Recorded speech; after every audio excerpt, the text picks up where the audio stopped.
Brazil, I mean, very curious to know how the performance was received over there. It was a 1-1 draw against the Swiss. I think most people sat down to watch this game last night, and first 15-20 minutes, including the Coutinho goal, thought this is great stuff.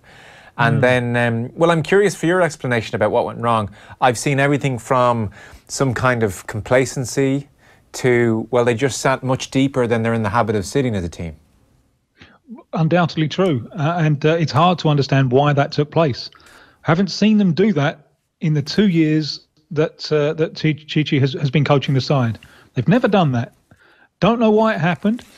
And it concerns me because Tite identified this as a mistake in the post-match press conference. So you're thinking, well, why wasn't this changed during the game? No, you got even the half-time interval, but they went deep so early. I understand they have terrific pace on the counter-attack.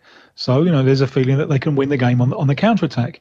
But when your your central midfield trio includes Felipe Coutinho and Paulinho, you don't want to be in your half of the field. No. Now, Coutinho isn't a box-to-box midfielder. There will be problems with his marking, and that's the sector that the Swiss employed to get a foothold back in the game.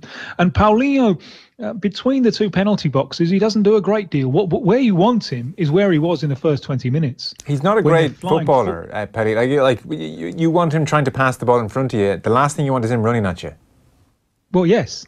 But where you do want him is when you're throwing men forward and you're getting balls into that box, because his timing of the runs into the box is then so good, and he nearly got the first goal. But if he doesn't do that, he's not doing much that's outstanding. So if you have Paulinho and Coutinho in that trio, you want to be in the opponent's half anyway, especially when you're up against a side where the centre forward is very slow. Why let them near the goal? It doesn't make any sense to me at all. There's a lot of fuss in Brazil about the push for the goal and the whole VAR thing, and the Brazilian FA are making a formal complaint to FIFA. But I think it's all a red herring. I think Brazil invited that upon themselves. On the one hand, I put this down to first night nerves. I think it's always rash to judge teams by what happens in the first game in a World Cup. But on the other, I'm a little concerned. This has been something that's concerned me all along with the lack of a captain. And Tite has this rotating captain philosophy. And when he took over, he didn't have a natural captain. So what he did was he changed it every game. It was Marcelo, the left back. Yesterday, it'll be someone else against Costa Rica. And I do think that there's a danger there that you have a lack of an established leadership structure on the field. Who is there? Who is the leader there on the field to get them forward? Who is the leader there on the field to sort Neymar out? Well, you're echoing to stop him dropping deep and just doing all the showboating and trying to get the fouls that he whinges and cries about, but he's trying to attract them.